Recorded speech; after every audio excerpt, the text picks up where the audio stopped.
Good morning students. हमारी इस हफ्ते की जो वर्कशीट है वो ज्योग्राफी के चैप्टर नंबर 6 विनिर्माण उद्योग यानी मैन्युफैक्चरिंग इंडस्ट्री से रिलेटेड हैं। इस वीडियो में हम तीनों ही वर्कशीट्स की वर्किंग के बारे में जानेंगे कि किस तरह से आपको उन क्वेश्चंस को अटेंड करना है और उनके आंसर करने हैं। सबसे पहले इस चैप्टर में हमने विनिर्माण का अर्थ और उसका महत्व जानना है। विनिर्माण का अर्थ है बड़ी बड़ी मशीनों द्वारा कच्चे माल को किसी अधिक अच्छी मूल्यवान वस्तु में उत्पादित करना। जैसे खेतों में उत्पन्न होने वाला गन्ना, उससे हम चीनी बना रहे हैं, तो चीनी उद्योग जो है वो हमारा विनिर्माण उद्योग में आता है। इसी प्रकार धरती से निकलने वाले खनिज पदार्थों में लौह अयस्क को हम लोहा इस्पात उद्योग में परिवर्तित करते हैं, जिससे हम बड़ी बड़ी मशीनों का निर्माण करते हैं, भारी उद्योग जिसे कहा जाता है। तो मुख्यतः जो ये हमारा चैप्टर है ये द्वितीय क्षेत्र से संबंधित है। अर्थव्यवस्था के हमने 3 क्षेत्रक पढ़े हैं। प्राथमिक क्षेत्र जिसमें हमारी कृषि और खनन आता है, जिसमें सीधा उत्पादन किया जाता है वस्तुओं का। उसके बाद द्वितीय क्षेत्र जिसमें प्रथम क्षेत्र के उत्पाद का इस्तेमाल करके हम किसी नए उत्पाद के रूप में उसको परिवर्तित करते हैं। तो ये सब चीज़ें हमारी विनिर्माण उद्योग में आती हैं। और तृतीय क्षेत्र जो है हमारा सेवाओं से संबंधित है। नौकरियां, सेवाएं, बैंकिंग, टीचिंग, डॉक्टर, ये सब सेवाएं जो हैं तृतीय क्षेत्रक में आती हैं। तो ये अध्याय हमारा जो है अर्थव्यवस्था के द्वितीय क्षेत्रक से संबंधित है। अब इसमें हम विनिर्माण के महत्व के बारे में जानेंगे। विनिर्माण उद्योग जो हैं वो हमारे देश की अर्थव्यवस्था की रीढ़ कहा जाता है इन्हें। ये हमारी कृषि पर जनसंख्या की निर्भरता को कम करने में मदद करते हैं, गरीबी को कम करते हैं रोज़गार प्रदान करके, विदेशी व्यापार को बढ़ाते हैं। अगर वस्तुओं का उत्पादन अच्छे से होगा देश में तो निर्यात बढ़ेगा तो हमें विदेशी मुद्रा की प्राप्ति होगी। इससे हमारी राष्ट्रीय समृद्धि और विकास में योगदान रहेगा। अब इसमें जो हमारा प्रश्न बनकर आता है कि क्या कृषि और उद्योग एक दूसरे के पूरक हैं? जी हाँ, बिल्कुल। कृषि और उद्योग एक दूसरे से बिल्कुल अलग नहीं हैं, वो एक दूसरे के ऊपर निर्भर करते हैं और एक दूसरे के पूरक हैं। जिस प्रकार कृषि में उत्पादित वस्तुएं उद्योगों में कच्चे माल के रूप में इस्तेमाल होती हैं, उसी प्रकार उद्योगों में बनने वाली कुछ वस्तुएं जो हैं कृषि उत्पादन को बढ़ाने में सहायता करती हैं, कृषि का आधुनिकीकरण करती हैं। जैसे चीनी उद्योग जो है वो गन्ने के बिना नहीं चल सकता। इसी तरह से अगर किसान को फसल अच्छी करनी है तो उसको मशीनों का इस्तेमाल करना है, रसायन, अनेक उपकरणों का इस्तेमाल करना है जो हमारे विनिर्माण उद्योग द्वारा बनाए जाते हैं।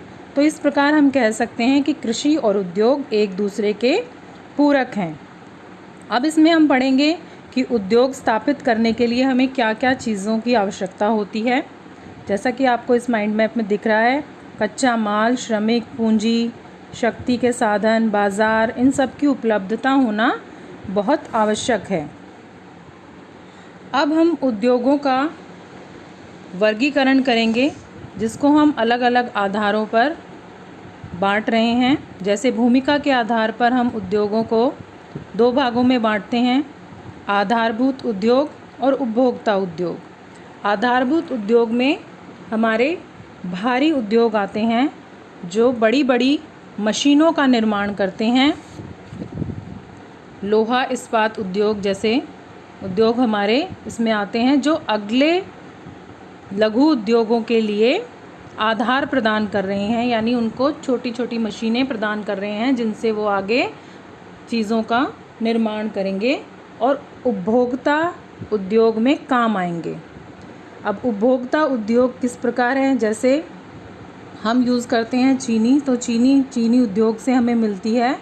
तो चीनी उद्योग में चीनी बनाने की जो मशीनें हैं वो आधारभूत उद्योग उनको प्रदान करता है।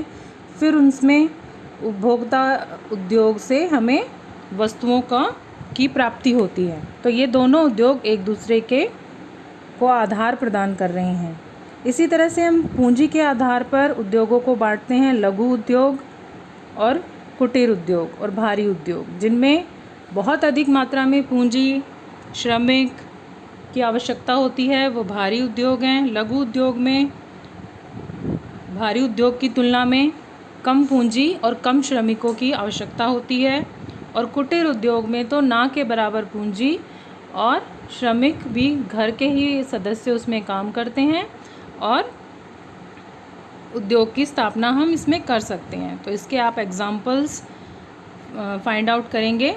जैसे भारी उद्योग में हमारा लोहा इस्पात आ गया, लघु उद्योग में हमारा छोटी छोटी मशीनें बनाना, जैसे सिलाई मशीन बनाना, बल्ब बनाना, चौक बनाना, और भी हमारी बहुत सारी मशीनें हैं जो घरों में इस्तेमाल होती हैं, वो लघु उद्योग में बनाई जाती हैं। और कुटीर उद्योग हो गया हाथ से, मुख्यतः हाथ के द्वारा किया गया कार्य, जैसे टोकरी बनाना, हाथ से हैंडीक्राफ्ट का सामान बनाना और उसको फिर बेचना। ये पूंजी पर आधारित थे हमारे। अब है स्वामित्व पर आधारित, यानी कौन उनका मालिक है।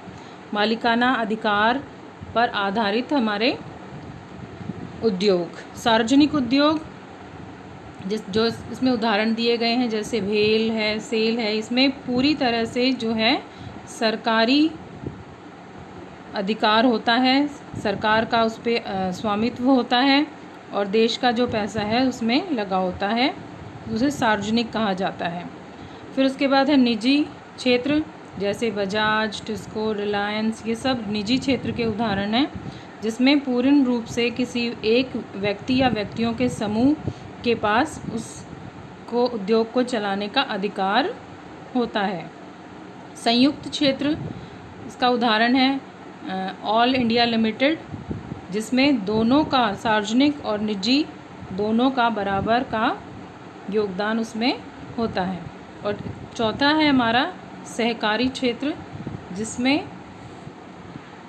राज्य जो है मदद करता है उद्योग को स्थापित करने में, जैसे महाराष्ट्र में चीनी उद्योग। अब इस चित्र में आप कुछ कुटीर उद्योग के एग्जाम्पल देख पा रहे हैं कि किस तरह से घर के लोगों की सहायता से ही बहुत कम पूंजी में रोज़गार हम प्रदान कर सकते हैं। अब है कच्चे माल, तैयार माल पर आधारित भी उद्योग हैं, भारी और हल्का। अब इस मानचित्र में आपको भारत के सूती वस्त्र उद्योग दिखाए गए हैं, जो मुख्यतः कपास की फसल पर आधारित होते हैं।